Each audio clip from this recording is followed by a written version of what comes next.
வணக்கம் வெஞ்சன கிண்ணம் நேயர்களே. இப்போ நம்ம குழந்தைகளுக்கு தேவையான ஈவினிங் ஸ்நாக்ஸ் எப்படி பண்ணுறதுன்னு பார்ப்போம்.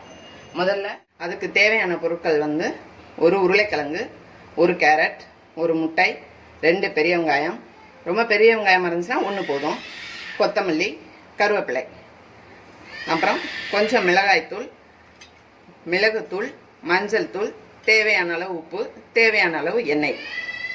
இப்போ உருளைக்கிழங்க நல்லா கழுவிட்டு தோல் சீவிட்டு துருவி வச்சுருக்கேன் பாருங்க. அதே மாதிரி கேரட்டையும் நல்லா கழுவிட்டு துருவி எடுத்து வச்சுருக்கேன் தோல் நீக்கிட்டு. வெங்காயத்தையும் சின்னதாக பொடி பொடியாக கட் பண்ணி வச்சுருக்கேன். கொத்தமல்லி, கருவேப்பிலை ரெண்டையுமே சின்ன சின்னதாக பொடி பொடியாக கட் பண்ணி வச்சுருக்கேன். இப்போ நாம் ஒரு பவுல் எடுத்துக்கோங்க. அதில் துருவிய கேரட்டு, துருவி வச்சுருக்க உருளைக்கிழங்கு,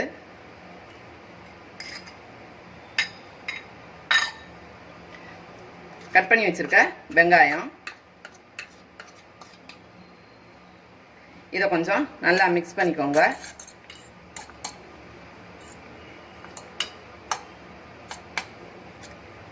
இப்போ மஞ்சள் தூள் ஆட் பண்ணிக்கோங்க. மஞ்சள் தூள் எதுக்காகனா இது கிருமி நாசினி, 2வது முட்டை வாடை இல்லாமல் இருக்கும். பிள்ளைங்க வாழை அடித்தா சாப்பிட மாட்டாங்க. வாடை இல்லாமல் இருக்காக்கா மஞ்சள் தூள். மிளகுத்தூள் சேர்த்துக்கோங்க. ஒரு 1/4 டீஸ்பூன் போதும். மிளகுத்தூள் எதுக்குன்னா குழந்தைங்க சாப்பிட்றதுனால சளி பிடிக்காமல் இருக்கும், உடம்புக்கு ரொம்ப நல்லது, அதுக்காக சேர்த்துக்கோங்க. கொஞ்சம் மிளகாய்த்தூள், கொஞ்சம் ஒவ்வொரு பிள்ளைங்க கொஞ்சம் ஸ்பைசியாக இருந்தால் விரும்புங்க இல்லையா, அதுக்காக ஒரு 1/4 டீஸ்பூன் மிளகாய்த்தூள் சேர்த்துக்கோங்க.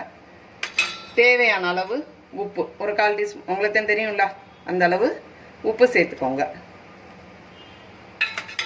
அதுக்கு பிறகு அந்த கட் பண்ணி வச்சுக்கோங்கள கொத்தமல்லி, கருவேப்பிலையை இதில் ஆட் பண்ணிடுங்க. ஆட் பண்ணிவிட்டு கொஞ்சம் நல்லா மிக்ஸ் பண்ணி கலந்து விட்டுக்கோங்க. ஏன்னா மஞ்சள் தூள்லாம் முட்டையை ஊற்றின உடனே அப்படியே பிடிச்சிக்கிறோம் ஒவ்வொரு இடத்துல. நல்லா மிக்ஸ் பண்ணிக்கோங்க.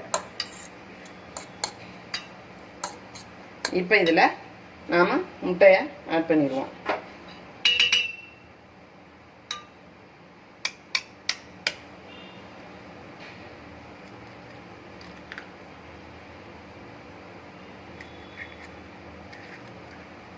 முட்டையை ஆட் பண்ணிவிட்டு நல்லா மிக்ஸ் பண்ணிக்கோங்க.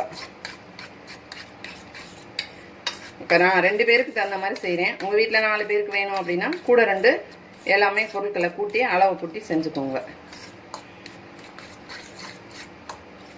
கெட்டியாக இருக்குன்னு பார்க்காதீங்க. இதில் இருக்க உருளைக்கிழங்குல கொஞ்சம் தண்ணி இறங்கும், கேரட்டும் அதே மாதிரி தான் கொஞ்சம் தண்ணி இறங்கும், வெங்காயமும் தண்ணி இறங்கும், அதனால் கரெக்டாக வந்துடும். நல்லா மிக்ஸ் பண்ணிக்கோங்க.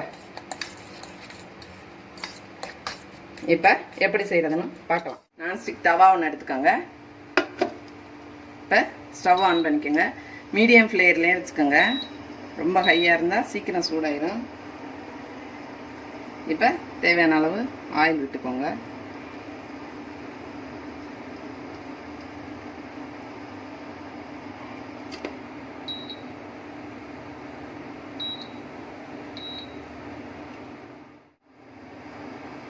இப்போ எண்ணெய் சூடாயிடுச்சு.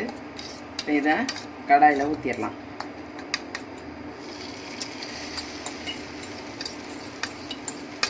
ஊற்றிட்டு எல்லா பக்கமும் கொஞ்சம் சமமாக வர மாதிரி பண்ணிடுங்க.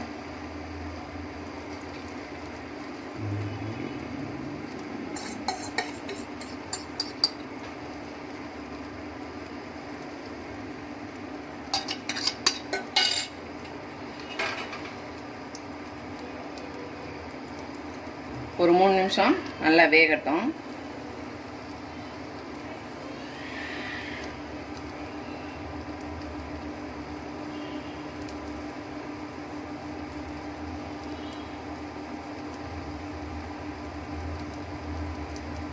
வெந்ததும் நமக்கு நல்லா கொஞ்சம் ஸ்மெல் வர ஆரம்பிச்சிரும்.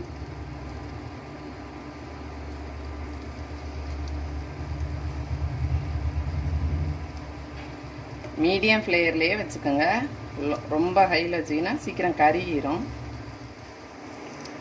இப்போ வெந்துருச்சு.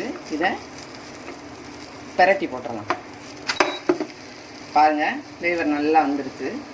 பிரட்டி போட்டு ஒரு 2 நிமிஷம் வேக விட்டோம்னா வெந்துடும்.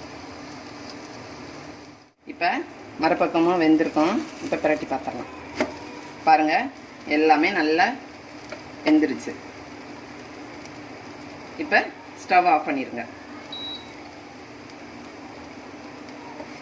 இதை குழந்தைங்களுக்கு ஏற்ற மாதிரி ஒரு 4 பீஸ் போட்டுக்கோங்க. இதை காலையில் வேலைக்கு போகிறவங்களும் காலை டிஃபனாக யூஸ் பண்ணிக்கலாம். தோசை இட்லியே சாப்பிட்டுட்டு இருக்கிறதுக்கு இது டக்குன்னு 10 நிமிஷத்தில் ரெடி பண்ணி சாப்பிட்டுட்டு நம்ம வேலைக்கு போயிடலாம். இப்போ இன்னும் கூட சின்ன சின்ன பீஸாக கட் பண்ணி ஒரு பவுலில் வச்சு இதே மாதிரி உங்கள் குழந்தைகளுக்கு செஞ்சு கொடுங்க. இன்னொரு வீடியோவில் சந்திப்போம். சேனலுக்கு சப்ஸ்கிரைப் பண்ணுங்கள், லைக் பண்ணுங்கள், ஃப்ரெண்ட்ஸுகளோட ஷேர் பண்ணுங்கள். நன்றி.